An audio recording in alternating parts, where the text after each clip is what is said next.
Welcome back to the Deep Dive. Today we are walking a very fine line.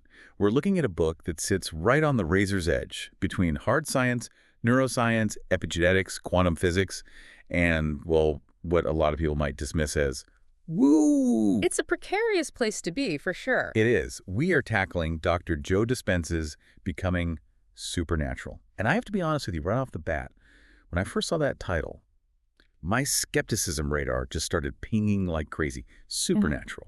It sounds like we're going to be talking about, levitation or walking through walls. It feels a bit like a comic book setup. It's a bold title, absolutely. But, and this is a big but, what's so fascinating here is that Dispenza isn't really talking about magic in the, fairy tale sense.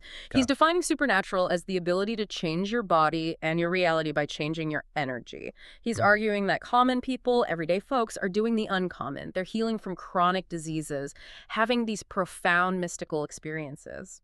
Without going to a monastery for 30 years. Exactly. And the premise isn't just wish really hard. Right, and that's what drew me in. He's throwing around terms like neuroplasticity, piezoelectricity, coherence.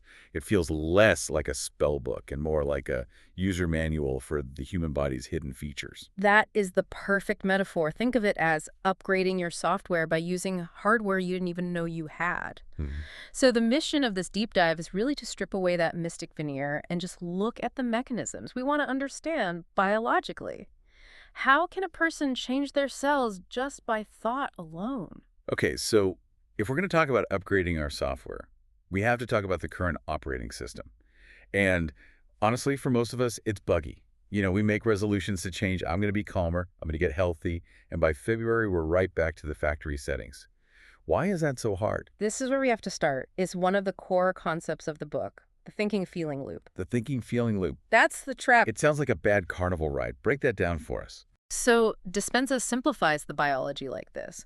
Thoughts are the language of the brain, and feelings are the language of the body. Thoughts are electrical, feelings are magnetic. Okay, brain is electric, body is magnetic. Got it. Now picture your morning. The alarm goes off, first thing you do. I reach for my phone, check my emails, see a message from my boss, remember a deadline, and realize I didn't get enough sleep. Right. You remember your past. You remember your problems, and those memories have emotions attached to them. So you wake up, you think about that stressful meeting, and your brain signals your body to release stress hormones. Now your body feels anxious. And then the body sends that signal back out. Exactly. The body sends a message back to the brain saying, hey, we're feeling pretty anxious down here. So the brain goes, oh, you're right. Let me generate more anxious thoughts to match how you feel.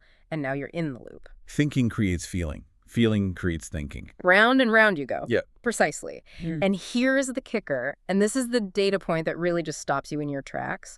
Dispenza argues that by the time you're 35 years old, 95% of who you are is just a memorized set of behaviors, emotional reactions, unconscious habits. 95%. So I'm only actually present for 5% of my day. Correct. It's a computer program running on autopilot.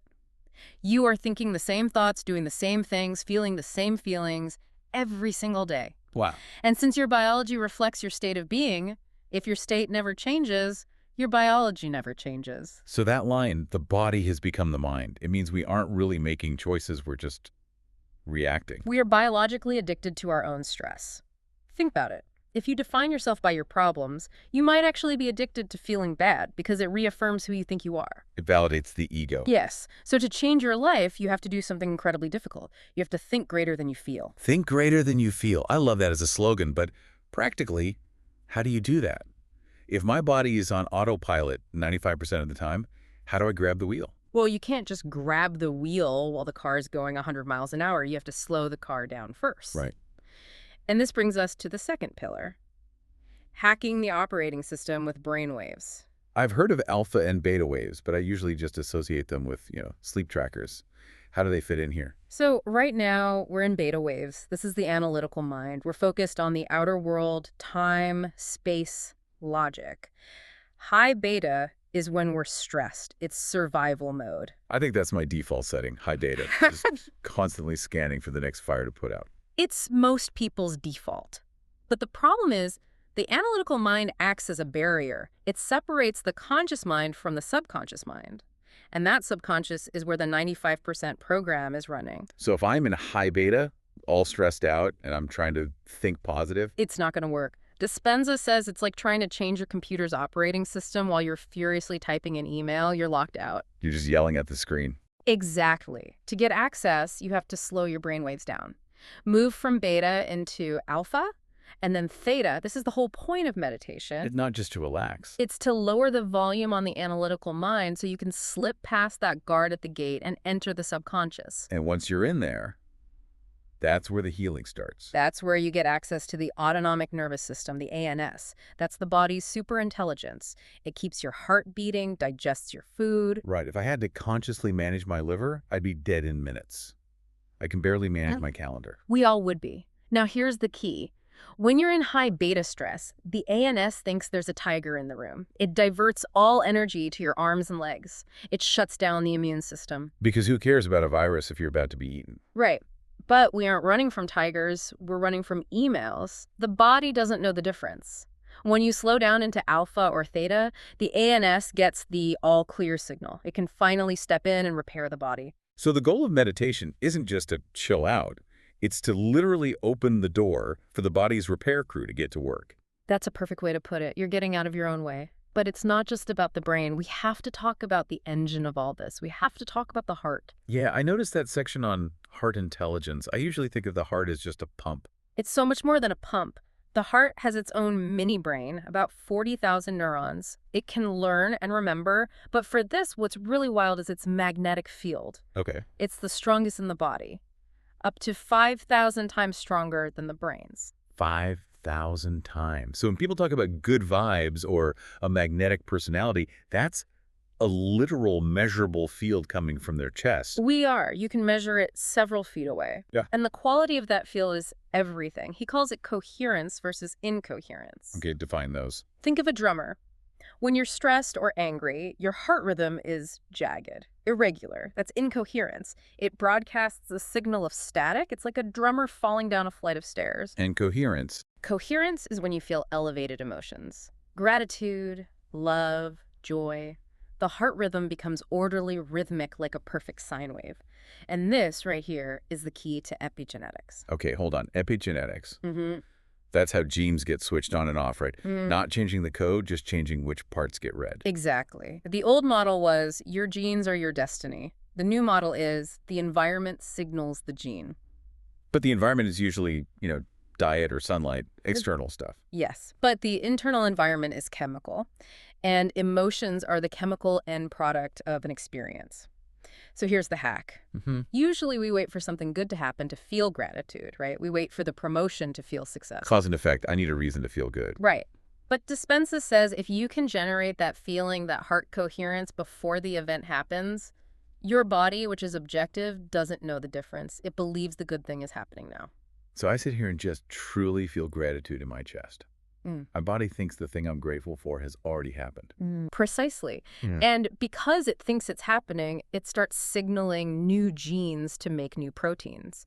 You are literally changing your biology to match a future that hasn't happened yet. Wow. You are signaling the gene ahead of the environment. That's wild. You're basically conditioning your body into health by feeling the emotion of health before you're even healthy. That's the idea. You're conditioning your body to a new mind. But if you think that's wild, we need to go deeper. Oh, no. We need to talk about the pineal gland. Oh, boy. The pineal gland. I'll admit, this is the part of the book where I felt like we veered way into mystic territory. The third eye, right. This is where I start looking for the exit sign. It is. And this is where the skeptic in you might bristle, but the biology he presents is incredibly specific. He's trying to demystify it. Okay, so what's the biology? What's this gland actually doing? It's a tiny gland in the center of your brain. We know it produces melatonin for sleep, but what's key here is that it contains tiny calcite crystals. Crystalline. Like there are actual crystals in my brain right now. Calcium carbonate crystals, yes. And they have a property called the piezoelectric effect. I remember that from physics class. If you squeeze a crystal, it makes electricity. Like in a grill lighter, you click it, it hits a crystal, you get a spark. That's it, exactly. Mechanical stress turns into an electrical charge. So he teaches the specific breathing technique. It's intense. You squeeze your internal muscles and you pull that energy up the spine. You hold your breath and you squeeze. Okay. This increases the pressure of the cerebrospinal fluid against the brain, and that fluid hits the pineal gland. It's literally squeezing those crystals. It's squeezing the crystals. That pressure creates an electrical charge. It activates the gland, and Dispenza says the gland then acts as a transducer. A transducer, like an antenna that converts signals, like a radio converting waves into sound. Exactly.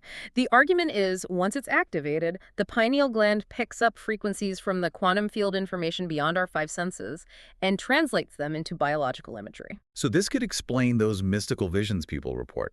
It's not just imagination. The theory is the brain is tuning into another frequency. That's the theory. And biologically, when this happens, the gland upgrades melatonin. It tweaks the molecule into powerful metabolites. Like what? Well, it could produce things like phenylene and even potentially dimethyltryptamine or DMT. Wait, DMT, as in the powerful psychedelic. It is. And it also produces chemicals similar to benzodiazepines, nature's Valium. So our own brain can make its own Valium and its own psychedelics. That's quite the internal pharmacy. Potentially, yes. It sedates the analytical mind while heightening awareness.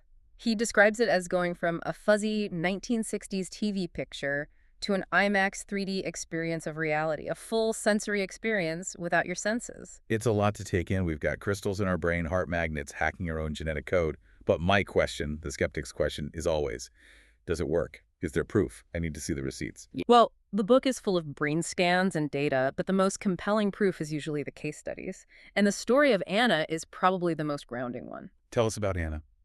So Anna was a psychotherapist. Her husband committed suicide, a massive trauma. And this triggered a total downward spiral. The stress shut down her immune system. She developed paralysis from the waist down, then ulcers, and eventually esophageal cancer. Wow. Talk about the body keeping the score. That's a total systemic breakdown. She was a wreck, living in constant fight or flight. She realized she was emotionally addicted to the trauma, just living in that past every single day. So what changed? Well, this is why I like this story. It wasn't magic, it was work. She hit rock bottom and decided to heal herself with these techniques. She started meditating. But, and this is so important, it did not happen overnight. We hear these miracle cure stories and think it's instant. Not this time. For a whole year, physically nothing changed. Imagine that. You're meditating for hours a day and you're still paralyzed. You still have cancer. Most people would quit.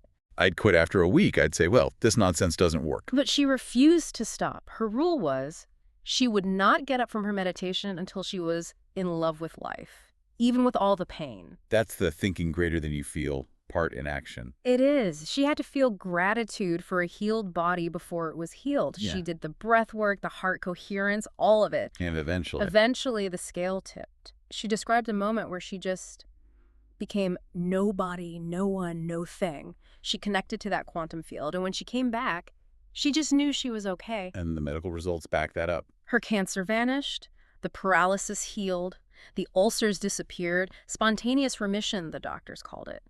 But from Dispenza's view, she didn't just cure the disease. She became a new person. A new person. And the disease belonged to the old Anna, the old personality, the old genetic expression. It just couldn't exist in the new one. The disease belonged to the old personality. That is a fascinating way to look at illness. It brings it all back to that thinking-feeling loop. If you change the loop, you change the life. Precisely. You stop signaling the old genes of disease and start signaling new genes of health. So what does this all mean for us? For the person listening who just feels stuck or anxious. I think the takeaway is that we're powerful creators, but we're often creating by default. We're addicted to our past, replaying the same loops and just expecting a different future. We're running old software and wondering why the screen is frozen. Right. But we have the manual now. We know we can slow our brain waves, we can open our hearts, we can use our breath, we can signal new genes. It's not magic, it's mechanics. It's about moving from being a somebody with all your problems to being nobody in that field where anything is possible. And that's the paradox, isn't it? To become supernatural, you have to get out of your own way. You have to stop being you for a little while every day. I love that. Well, we have unpacked a lot today, from brain crystals to heart magnets. It's a lot to chew on. It's a feast for the mind, for sure. It is. But I want to leave you, the listener, with a thought that really stuck with me from all this. If your personality creates your personal reality, and your personality is just how you think, act, and feel, and if you really do have the power to change how you think and feel, regardless of what's happening around you, then what actually creates the limits of your life? Is it the world outside? Or is it just the program you're running inside? That is the million-dollar question. If you want to dive deeper, definitely check out the source material. The meditations are very specific. Thanks for joining us on this deep dive. See you in the quantum field. Take care, everyone.